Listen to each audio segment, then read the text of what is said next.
Genius is defined as an exceptional intellectual or creative power, or some other natural ability. It's a person regarded as exerting a powerful influence over another for good or evil. It comes from the late Middle English, from Latin, as an attendant spirit present from one's birth, its innate ability or inclination. The one thing that all these things imply is that work is not a part of this equation. The idea of genius originated in ancient Rome. The Romans believed that all people had a guiding spirit that attended them throughout their lives. Because this spirit was born with the person, it was called a genius, from the Latin verb gignere, meaning to give birth or bring forth, which also happens to be the root of our word generate. A person's genius dictated their unique personality and disposition. From here, it was a natural step towards the word genius to be used not only of the spirit that inspired a talent, but also the talent itself. In 1726, at the age of 20, Benjamin Franklin created a system to develop his character. In his autobiography, Franklin listed his 13 virtues as temperance, silence, order, resolution, frugality, industry, sincerity, justice, moderation, cleanliness, tranquility, chastity, and humility. My top 5 particular favorites are temperance. Eat not to dullness, drink not to elevation. Silence. Speak not but what may benefit others or yourself. Avoid trifling conversation. Industry. Don't lose time. Be always employed in something useful. Cut off all unnecessary actions. Chastity. Rarely use venery, but for health or offspring, never to dullness, weakness, or the injury of your own or another's peace or reputation. And humility.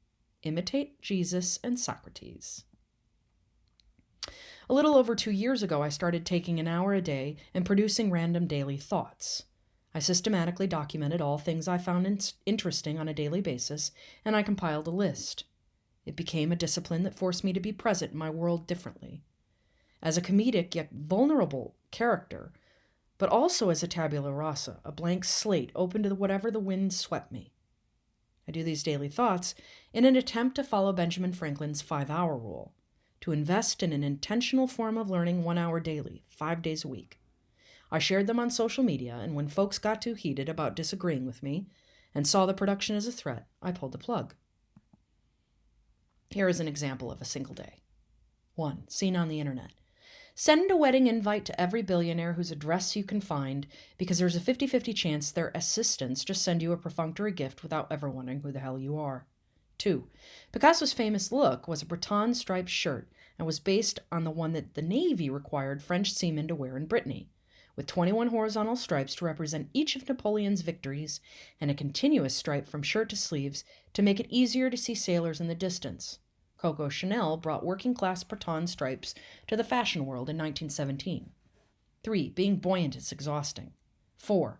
Bonsai mimics the look of an old weather-worn tree, shallow pot, turned-down branches, the exact opposite of what an arborist looks for when determining healthy stock. 5. I wish I could live up to all the produce I buy. 6. Quote, somebody once told me that the definition of hell, on your last day on earth, the person you became will meet the person you could have become. Unquote. Anonymous. 7. The Rock Dwayne Johnson has a motivational alarm clock. I'd rather be woken by an angry feminist whispering, burn it down, into my ear in the morning, but I'll take it. 8. Ever have flashbacks of something that never happened? That's called Vuja Day. 9. Women used to practice surgery before the 18th century. It was not taught but apprenticed, considered a more utilitarian practice, valued for dexterity and speed due to the fact anesthesia wasn't invented yet. When universities started to incorporate surgery as a discipline, women were elbowed out because they were excluded entirely from medical schools. 10. Seen in meme. Poverty exists not because we cannot feed the poor, but because we cannot satisfy the rich. In Mason Curry's Daily Rituals, How Artists Work, he examines in great detail the daily routines of great novelists, poets, playwrights, painters, philosophers, and then some, who describe how they subtly maneuver the many self-inflicted debacles, or obstacles, and often self-imposed daily rituals to get done the work they love to do. Some wake early and some are night owls. Some by self-medicating with donuts or bathing, drinking vast quantities of coffee, or taking long walks. Did you know that Thomas Wolfe wrote standing up in the kitchen? The top of the refrigerator as his desk? Dreamily fondling his male configurations? Jean-Paul Sartre chewed on Cordidrain tablets, a mixture of amphetamine and aspirin, ingesting 10 times the recommended dose each day. Descartes liked to linger in bed, his mind wandering in sleep through woods, gardens, and enchanted palaces where he experienced every pleasure imaginable. Balzac drank 50 cups of coffee daily. That's 4.75 grams of caffeine. A lethal dose is about 10 grams. Charles Darwin didn't do much but listen to his wife Emma read. Emma was also his first cousin. Victor Hugo took public ice baths daily on his roof in freezing water after his raw egg breakfast. Beethoven consumed exactly 60 beans of coffee per cup. 60. Maya Angelou regularly wrote in a hotel room, even when she lived in a house. As of 2013, she still kept a hotel room in her hometown, which she paid for by the month, and she insisted on keeping the sheets unchanged and taking all of the art off the walls. In Rituals, or Daily Rituals, How Artists Work, Mason Curry's top 9 rituals are simplicity, discipline, relaxation, finding joy in the work, making time, routine, and then some more routine, get off your butt, and wine. Some great quotes. Number 1, it's no easy business being simple. 2, to sustain these true moments of insight, one has to be highly disciplined, lead a disciplined life. 3, only the Hitlers of the world work at night. No honest artist does. 4, after all, as he wrote years later, work is still the best way of escaping from life. 5, we fail to recognize our greatest asset, time. A conscientious use of it could make us into something quite amazing. Friedrich Schiller. 6, Auden believed that a life of such military precision was essential to his creativity, a way of taming the muse to his own schedule. A modern Stoic, he observed, knows that the surest way to discipline passion is to discipline time. Decide what you want and ought to do during the day, then always do it exactly the same moment every day, and passion will give you no trouble. Number 7, inspiration is for amateurs. Chuck Close says, the rest of us show up and get to work. Spanish artist Juan Miró hated for his routine to be interrupted by social or cultural events. As he told American journalist, "Merde, I absolutely detest all openings and parties. They're commercial, political, and everybody talks too much. They get on my tits." Why do we no longer recognize genius is the question. Or bestow this word on clearly mediocre facsimiles of genius in pop culture? Scholars have suggested a number of explanations, ranging from the advent of capitalism to new notions of aesthetics to new understandings of the author and the self. I think it's fair to say that with focus being on the acquisition of wealth and usefulness, we've lost a zeal for discovery that celebrates the human spirit, something that has little measurable worth in capitalism. How to Be Idle by Tom Hodgkinson is an antidote to our work-obsessed culture. He presents his argument for a new universal standard of living, being happy doing nothing. He covers the whole spectrum of issues affecting the modern idler: sleep, work, pleasure, relationships, while reflecting on the writing of such famous apologists for it, such as Oscar Wilde, Robert Louis Stevenson, and Nietzsche, all of whom have admitted to doing their very, very best work in bed. The top 5 ideas in how to be idle. Number 1, joyful chaos, working in tune with the seasons, telling the time by the sun, variety, change, self-direction. All this was replaced with a brutal, standardized work culture, the effects of which we are still suffering from today. 2, the terrible irony is that when our current job turns out to provide neither much money nor much fun, we think we can solve the problem by getting a better job. So it goes on, an endless cycle, a miserable setup, as satirized brilliantly in the UK sitcom The Office. 3, the fat cats used to send us into the mills to make their millions, and now they send us into the shopping centers. 4. Martin also reveals the many scientific studies that have shown the benefits of long sleeping and napping to our health and happiness, and also shows how major disasters such as Chernobyl and smaller ones, such as train and motorway crashes, were caused by lack of sleep. Chasing profit leads to lack of sleep, and lack of sleep can lead to death. 5. How much better would life be if we began the day with a poem, rather than the empty prattle of newspapers with their diet of fear, hate, envy, and jealousy? Henry David Thoreau thought it was a matter of greeting each day with joy. Jackson Pollock thought it was about being fully awake to the world. Paul Graham said it's about purpose rather than prestige. Designer Paula Scher thinks it means beginning every day with a capacity for growth. I personally think it's about the delight and the search that lies within, a scale that totters between work and idleness. Creativity doesn't have to be functional and utilitarian. In fact, it's best when it doesn't. Try to give me a practical function for the arts and you'll get tongue-tied. It doesn't have to be big and bold and life-changing. It can be silly and small and incidental. And when that happens, students are reminded that creative work doesn't always have to be leading to a greater end. It can be an end in itself. Alfred Hitchcock, who, when a script deadline was fast approaching, would pause and tell a completely unrelated story to the frustration of those in the room. Hitchcock didn't trust stress and deadlines to motivate his screenwriters, and he used the random stories to shift the focus from the looming pressure to get them to think creatively. Ricky Gervais recently said in an interview, "You should bring something into the world that wasn't into the world before." It doesn't matter what it is. It doesn't matter if it's a table or a film or gardening. Everyone should create. You should do something, then sit back and say, "I did that." Throw out the old and purge. George Carlin would write a new hour of comedy every single day, every single year, throwing out all the old jokes with it. Creativity can be unleashed by a constant purge of your old comforting ideas. Renewing your old routine with fresh material can tap new springs of creativity. So now I bring you my list. How to be creative and stay creative. An easy 9-step process. Devour everything. Broaden your interest base. Immerse yourself in it. Being passionate about something starts with an idle interest. Hone in and then invest in your curiosities. Amy Silman, a living contemporary painter, says, "Art schools are some of the only places that you can encourage students to indulge in their idiosyncrasies. We're taught that we must master a singular interest. We even singularize it when we say to young people, 'What is your passion?' Some of the most constantly creative artists I know are dilettantes and not masters. They're polymaths, sewing, crafting their own furniture, making their own jewelry, and cutting their own hair. Get into a variety of ranging interests, find out everything you can, and humble yourself by asking every question you can.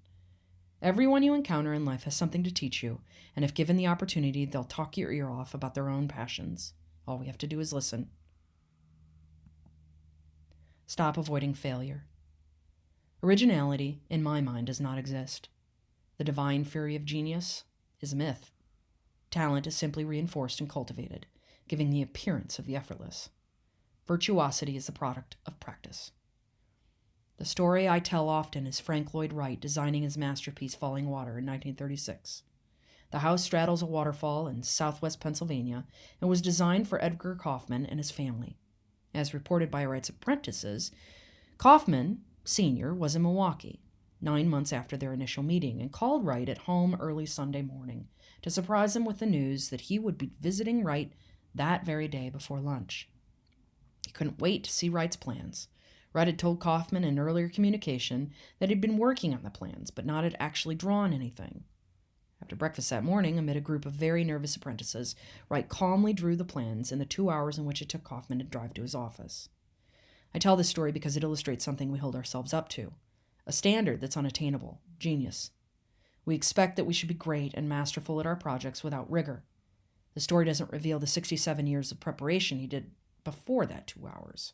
Every morning conversation, every book, every artwork, every experience, every drawing that was tossed aside. If we let go of certainty, then expression and growth stems from the unfamiliar. Make time and space. In the 15 years of being a working artist, I've made my studio out of a garage, A bedroom, a kitchen table, an old car factory, a 5,000 square foot storefront. I've worked over a manhole cover in a basement. I've worked in an old Catholic orphanage. Set up a defined space for your practice and carve out and marry a determined time slot. Stick to it. Think of this place as holy, not a room to store games but collect mail. Simplify this space and make it serve only one function. Think about the kinds of spaces you've been most productive in the past and reflect that. Keep negative influences out of that space. Think of it as a laboratory, a place for inquiry and experimentation. Consider tending to the needs of the space to start your process. Many artists clean and organize to start their day. Allow for boredom during this time and unplug from technology. Be vulnerable. Divorce yourself from ego and allow yourself uncomfortable conversations. Critique is simply a negotiation of possibilities. Brené Brown says, being vulnerable is an act of courage. Often the real meat of a conversation happens when you aren't tied up with being cool. If you allow for the malleable and flexible interpretation of yourself, you can only grow. Listening is key. Creating something is intrinsically uncomfortable. You expose your deepest insecurities, and what you do will oftentimes never live up to your ideal standards. Ira Glass makes a great point in saying that most young artists stop making art because their skill sets don't catch up to their tastes until much, much later. Vulnerability is also tied neatly into the act of experimentation. Art is intrinsically social, so seek community. It is based wholly on connection, but weirdly, it is practiced alone. Any artist will tell you that creativity does not exist in a vacuum. In fact, psychologists widely agree that in isolation we wither on the vine. I think of the act of making art as two things, intrinsically political and existing as a conversation. Without an audience, it doesn't exist. There's a saying in the art world that something is only worth what someone is willing to pay for it. I feel that art can only be worth the distance traveled to each person it reaches. So it's important to cast a broad net. For me, every community is valuable. When I felt isolated, I've started online cooperative websites. When I felt creatively blocked, I started collaborative drawing exchanges. When I felt like no one cares about my work, I invite folks to a studio party. When I feel I need to support the arts, I go to concerts, art openings, plays. No community is too small, and a book club can change your life. Even in the visual arts, we call what we do research. We find a problem to be solved and investigate it through visual means. We then share our feelings with the public. However, every creative process, no matter how facile it becomes, can grow stale. We all know these to be blocks. Some artists often try to push past these stale phases with labor, but the problem with that is that the work sometimes never evolves or changes. Whether or not life throws you a curveball or the work just gets boring, it's up to you to add dimension by corrupting your process. In my career, I try to do 3 things with each new body of work. I try to make each piece better than the last. I try to synthesize my ideas in the work and keep it interesting. And I corrupt my process slightly from the last series of paintings.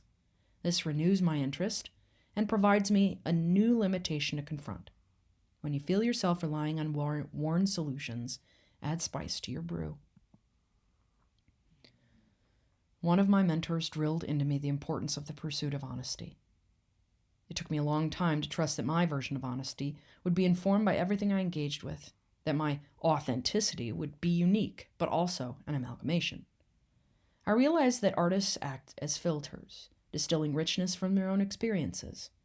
I feel most creative when I'm saturated with the images of other painters.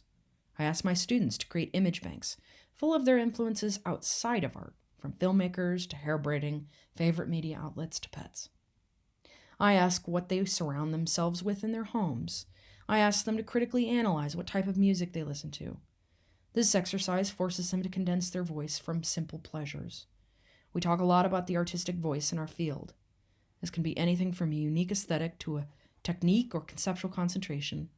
What people fail to realize about this is that it comes from stealing from artistic influences more than not. A joke about Picasso was that if you were doing anything good in the studio, don't invite him over because he'll take it and make it even better. Georges Braque, an early cubist, found that out the hard way when Picasso started using his color palette and creating fractured compositions of still life and collage. I find that most artists find an authentic voice when they adopt the voice of another, taking on a style or working process. Stephen Colbert, when interviewed about his character on The Colbert Show, said that he felt much more truthful speaking in a satirical character than his own voice. Try to tackle problems with no solutions, like, can I design a contraption to let my dog fly? Creativity and innovation are not the same things. Innovation involves surprise and need from your audience, and creativity is often centered on novelty. In psychology, there's a practice that involves framing then reframing. If we look at a problem through one perspective, nothing will evolve. If you change the question to be more open, you will refresh your perspective. What 2 colors make green? Reframing the question to have an infinite number of possibilities will allow for a less rigid investigation of the problem. With an extensive palette, how many ways can I make a color appear green? A painter will tell you that you can make a beautiful green using Mars black and lemon yellow, or by mixing the complements of ultramarine blue and cadmium red, or by placing a colorless achromatic gray against a green, you will perceive it. Or by mixing the complements of ultramarine blue and cadmium red, or simply by placing a colorless or achromatic gray against the green, you will perceive it as green. Ideation is just a fancy term for brainstorming. Most artists carry sketchbooks. We don't always draw on them. They can serve as idea collections, artist names, poems, inspirational quotes, great podcasts to grocery lists. I often don't draw in my brainstorming process, but instead I create an idea tree that branches out to my influences, process, art history, my media, and all of the associated implications. I make a link to all the things I find relevant in my life, from passing interests to lists of subjects. I make lists of dichotomies. I write statements of what I want to accomplish in my work. I write artist statements. In closing, I encourage you to share. I've learned that throughout the years, the hustle is real and that oftentimes it's unfulfilling. But I think that as a maker, there is a responsibility to put it out there. It's sinful to make creative actions and not allow others insight into our shared experiences. I wouldn't have a career as an artist if I didn't have deadlines. For me, accountability is strong motivation when you have to confront the embarrassment of not fulfilling an obligation. The end game in becoming more creative is twofold: creating connective experiences and leading you to a purpose that is beyond the banality of everyday existence. A creative practice rinses away the monotony of boredom and adds richness to everything you do. When people make disparaging remarks about the usefulness of the arts, I like to remind them that art doesn't save lives. It simply teaches us how to live it.